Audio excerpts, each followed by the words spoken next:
everyone, Joshua Hanlon here at Brickworld Indy, and I am joined by Scott Wright, a talented builder who we have actually featured in the past. And last year he had his Pirates of the Caribbean display here at Brickworld Indy, but you've made it about twice the size and added so much more, so we wanted to do kind of a 2.0 update video with you to show all of the cool new things you've added. So if you just want to kind of start at the end down here, and we'll work our way down, and let's take a look. All right, well, last year I had rebuilt Port Charles in the Cliff area, and I only had two of my big ships on.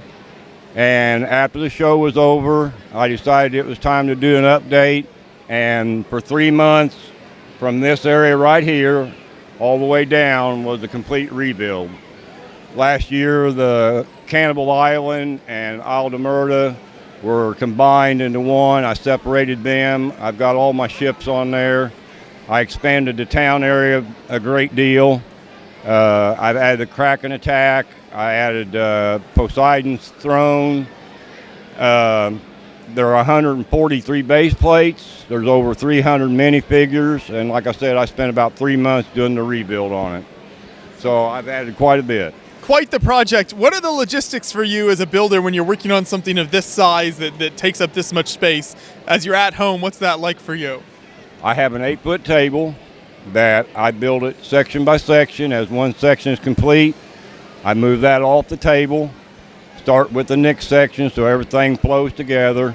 I actually had to put this up in my garage so I could actually see it all together to make sure that everything was coming out the right way. And my wife didn't like it because I took the space up in the car from the car, but yeah, as you can see, it turned out pretty nice.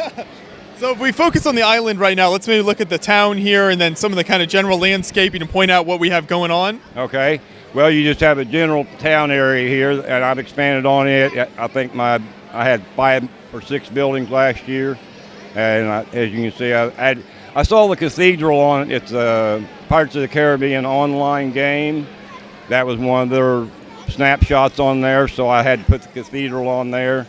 You might see Captain Hook down there selling some weapons. You got Peter Pan on the roof here. There are 4 buildings that have interiors in them. Here's the tavern. As you can see, it has a local population that's pretty busy.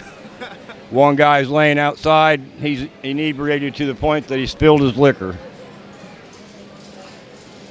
And then over here, we have the King's Storehouse. And when we take the roof off of it, you can see it's got all those weapons and cannons and black powder barrels and stuff like that in there. I have 2 other buildings that have complete interiors in them too, but it takes a little bit to get the roofs off, so we just did these 2. That's nice. You got like the armory there. You got a couple guards out front, so that's kind of what all the soldiers would use. Right. Yeah, exactly. And I've expanded the jungle section quite a bit.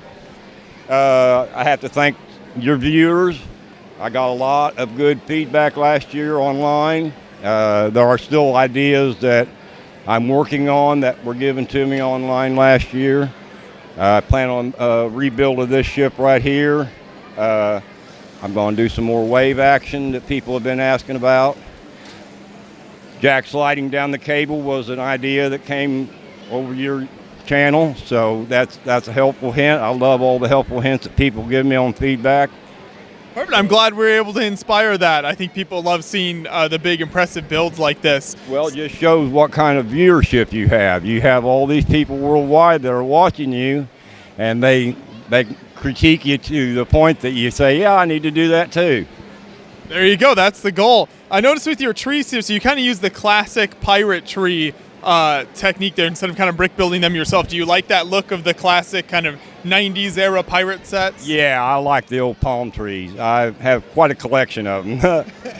I think I have 2 tubs that takes to carry all my trees and bushes and stuff in. So there's a lot of green here. There's also a little bit of yellow on this section. What's happening back here? Well, the Yellow Brick Road took a little magic turn through the Pirates of the Caribbean set. With the new collector series coming out, when I saw The Wizard of Oz, figures. I just had to have them, and I had to add them to this because that was always one of my favorite movies. Is growing up, it scared me when I was a kid, but I love the movie now. So I just had to add that in there this weekend. Yep. And then if we keep moving down here, so you mentioned some of what we have down here. John's shown kind of the rock section. What's that? That's Isle de Murta. That's where you see them in the first movie. They turned into the skeletons in the moonlight. I wanted to do that a little better last year. So actually that was the first part that I started rebuilding on. That was the first section I rebuilt. And then I separated and made the Cannibal Island a separate unit. And I wanted to do the bridge. That seemed to be a big part in the movie, so I wanted to get it in there really nice. And then I was able to add the Queen Anne's Revenge and Flying Dutchman. Last year they didn't travel well, and they ended up being puddles of pieces in the bottom of my box, so I didn't put them out for display. But both of them went under rebuilds, and they're very sturdy now, and they travel very good. Now, are these either official kits, or is this all custom built, these ships? The Queen Anne's Revenge is a Lego, but it's customization. They did not make the Flying Dutchman, so that is completely custom. Yeah.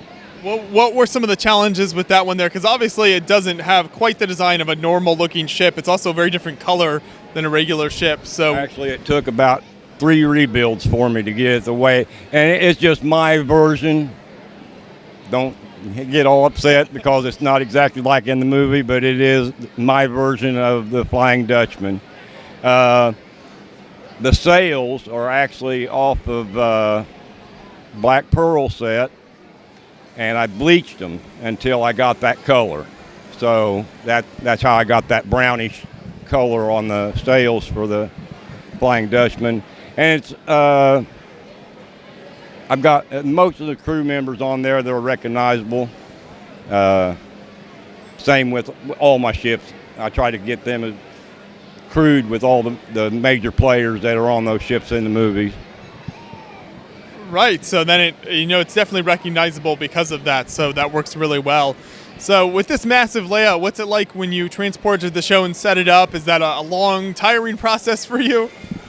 I done pretty good yesterday. It only took 5 hours.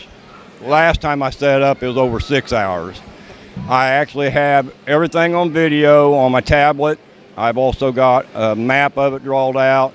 Between the two, I can watch it on video and see. It's like a big jigsaw puzzle. It just all goes together. And once you get to a certain point, then it all starts clicking. Yeah, this is the way it goes together. Another little trick I do is like on these corners right here, I'll put the same shape on there.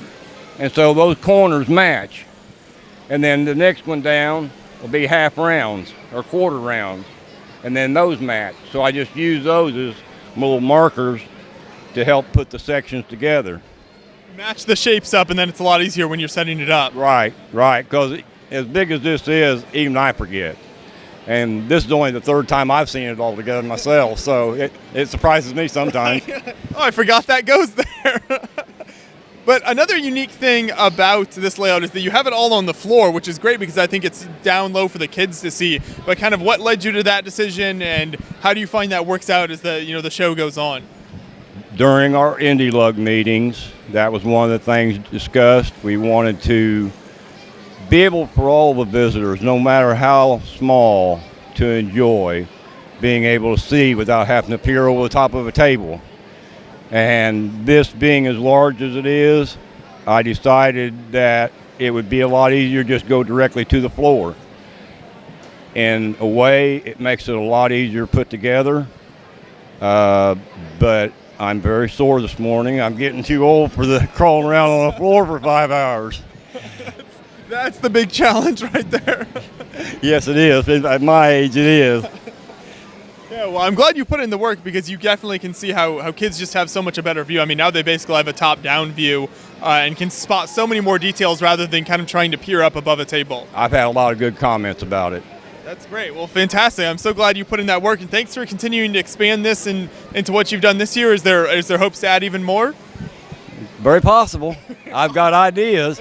I mean, the franchise allows for that, so Yeah, it's very possible it could get larger. It's always dangerous when you start getting ideas. Yes, it is, especially me. Well, great work. Thank you so much, Scott, for taking us through again. Appreciate it. Appreciate it. Thank you.